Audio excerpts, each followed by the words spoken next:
21 August grenade হামলা মামলায় সম্পূরক অভিযোগপত্রের ভিত্তিতে বিচারিক আদালতের বিচার অবৈধ ও বাতিল ঘোষণা করে রায় দিয়েছেন হাইকোর্ট। 21 আগস্ট গ্রেনেড হামলা মামলার বিস্তারিত জানিয়েছেন সহকর্মী জাবেদ আক্তার।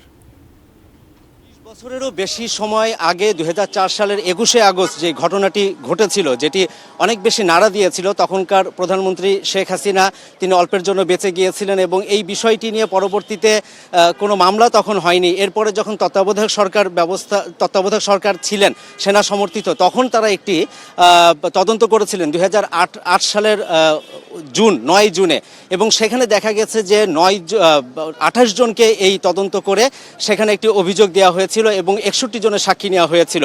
পরবর্তীতে দেখা যায় যে আওয়ামী লীগ সরকার যখন ক্ষমতায় আসেন 2008 নির্বাচনের পরে, তখন তারা নতুন করে আবার ওখানকার যে পাবলিক প্রসিকিউটর তার আবেদনের প্রেক্ষিতে এটি আবার রি-ইনভেস্টিগেশন হয় এবং সেই রি-ইনভেস্টিগেশনের ফলে সেখানে বিএনপির ভারপ্রাপ্ত চেয়ারম্যান তারেক রহমান এবং হারিস চৌধুরী, যিনি সাবেক প্রধানমন্ত্রী খালেদা জিয়ার রাজনৈতিক সচিব ছিলেন, তাদেরকে এই মামলায় এবং আব্দুল সালাম পিন্টু, যিনি উপশিক্ষামন্ত্রী ছিলেন, তাদেরকে যুক্ত করা হয়।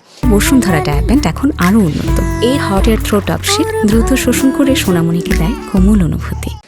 20 বছর পরে গিয়ে এই মামলার আজকে রায় দিলেন বিচারপতি এ.কে.এম. আসাদুজ্জামান এবং বিচারপতি এনায়েত হোসেনের হাইকোর্ট বেঞ্চ। এখানে যে ডেথ রেফারেন্স এবং আপিল ও জেল আপিলের শুনানি, সেই শুনানি শেষে তারা রায় দিলেন এবং তারা নথি সহ এই মামলা পুরাটিতেই যে আসামি ছিলেন, মোট 19 জনকে যাবজ্জীবন দেওয়া হয়েছিল, 19 জনকে মৃত্যুদণ্ড দেওয়া হয়েছিল, 11 জনকে বিভিন্ন মেয়াদে সাজা দেওয়া হয়েছিল। এই যে মোট 49 জন, সেই 49 জনের সবাই আজকে খালাস পেলেন এবং একই সাথে এখানে খালাসের ব্যাপারে দুটি গ্রাউন্ডের কথা বলা হয়েছে।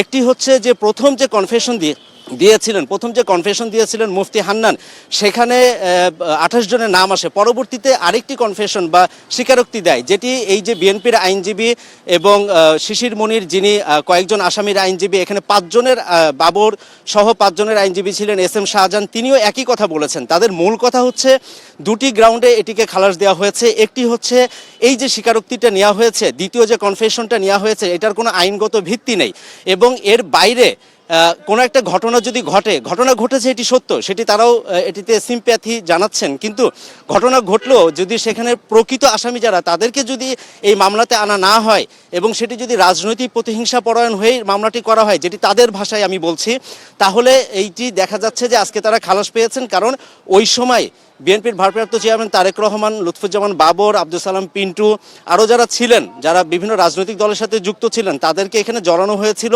তৎকালীন আওয়ামী লীগ সরকারের সময়। এটি রাজনৈতিক প্রতিহিংসা পরায়ণ হয়, এটি তাদের দাবি।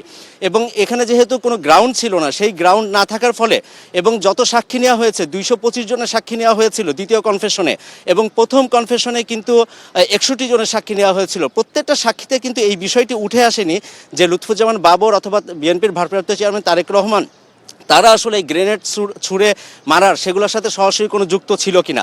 মূল কথা হচ্ছে এখানে ঘটনা ঘটেছে এটি যেমন সত্য, কিন্তু ঘটনা কারা ঘটিয়েছে, কারা আসলে হত্যা করলো, সেই বিষয়টি যেহেতু প্রকৃত অর্থে এখানে সে আসামিদেরকে অন্তর্ভুক্ত করা হয়নি, তাই আজকে এই দুটি গ্রাউন্ডে বিচারপতি এ.কে.এম. আসাদুজ্জামান এবং এনায়েত হোসেনের হাইকোর্ট বেঞ্চ তারা এটিকে খালাস করে দিলেন।